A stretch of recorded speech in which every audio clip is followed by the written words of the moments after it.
Hello, my name is Aaron, and in this video, we are going to talk about the differences between transformational and transactional leadership styles, as well as the concept of power in an organizational setting.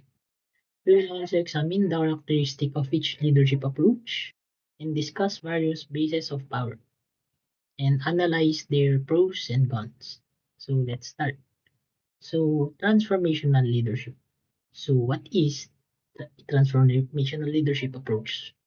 So this style of leadership focuses on inspiring and motivating its followers to achieve their full potential and even exceeding their own expectation.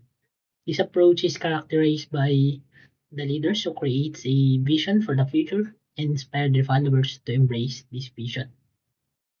So these are the four traits of being a transformational leader.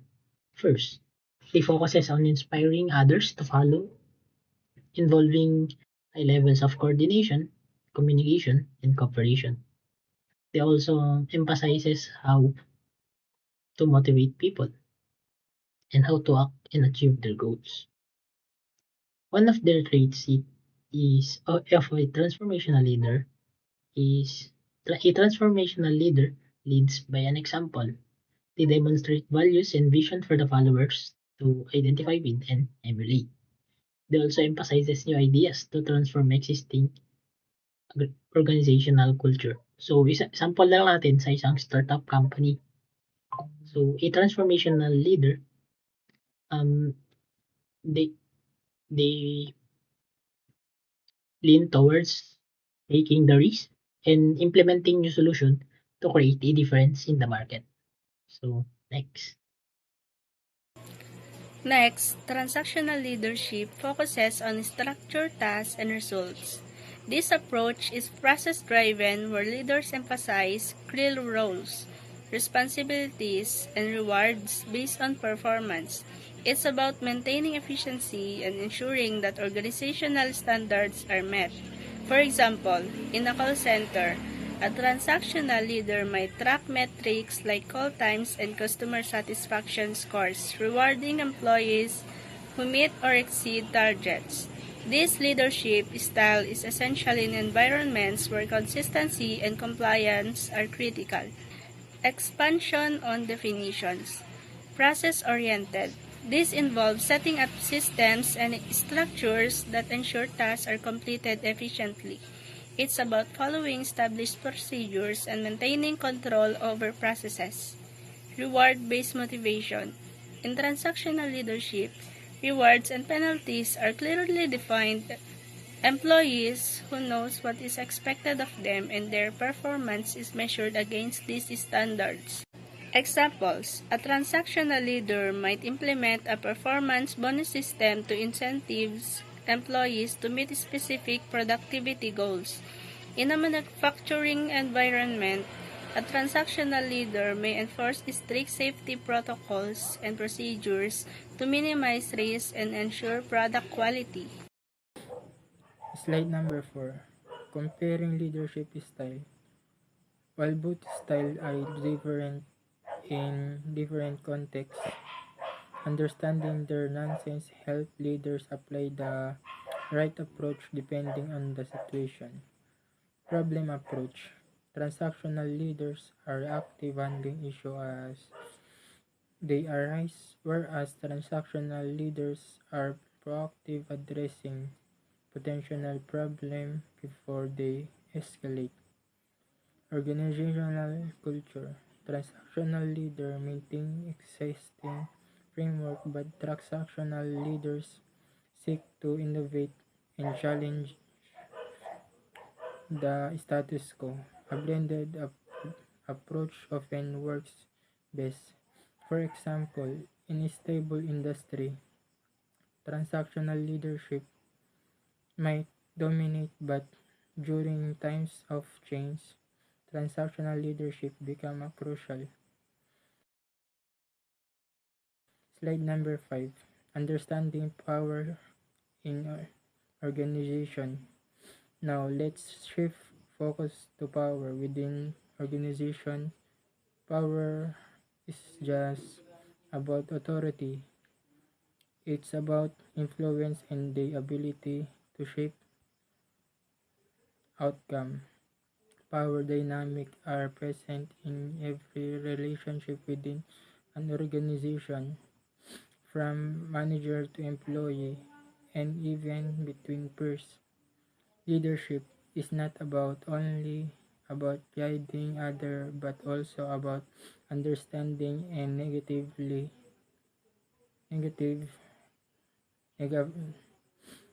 negative navigating power dynamic and organizational politics. Here's how these elements play into leadership. Number one, power. This is ability to influence others to achieve desired outcomes. It more it can come from various sources such as positional authority, legitimate power, expertise, expert power, or relationship referent power. Politics. Organizational politics involve the strategy leader used to negatively power dynamic and influence decision making. Effective leader understanding how to use politics ethically to build alliances, resolve conflict, and promote organizational goals. Expansion on definition. Influence. This refers to the capacity to have an effect on the character, development, or behavior or someone something. It more about sub subtle guidance that o- overt control. Authority. This is the legitimate power granted to a person by the organization, such as a manager ability to make decisions that affect their team. Example, a project manager might use their expert power to guide a team through a technically complex power, privileging their specialized knowledge. A charismatic leader with referent power might be able to rally the team during challenging time purely to, through their personal appeal and ability to connect with others.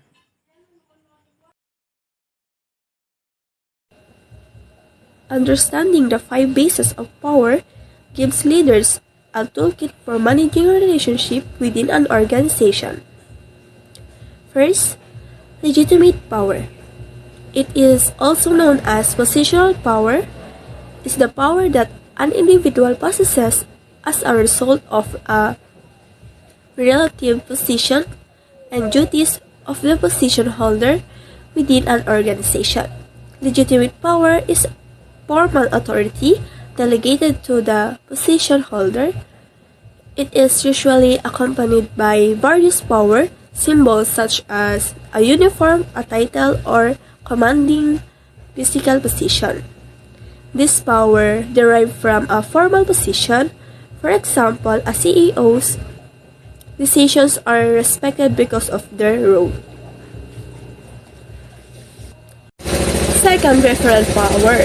Individuals with referral power have the ability to attract others and build loyalty. It is based on the power holder's charisma and interpersonal skills. A person may be admired for a particular person trait, and this admiration creates the possibility of interpersonal influence. This is based on personal traits and relationships. A beloved team leader can influence decisions because people trust and admire them. Third, expert power is the power derived from an individual for his or her skills or expertise and the organization's need for those skills and expertise. This type of power is typically highly specific and limited to the specific area in which the expert has been trained and qualified. People tend to listen to them when they have knowledge and skills that allow them to understand a situation, suggest solutions, use sound judgment, and generally outperform others. People tend to trust and respect experts when they demonstrate their expertise. Their ideas will have more value as subject matters expert, and others will look to them for leadership in that area. Expert power comes from specialized knowledge or skills. A tech expert in a software company will significant influence due to their expertise. Fourth, reward power. The ability of the power wielder to confer valued materials rewards determines reward power.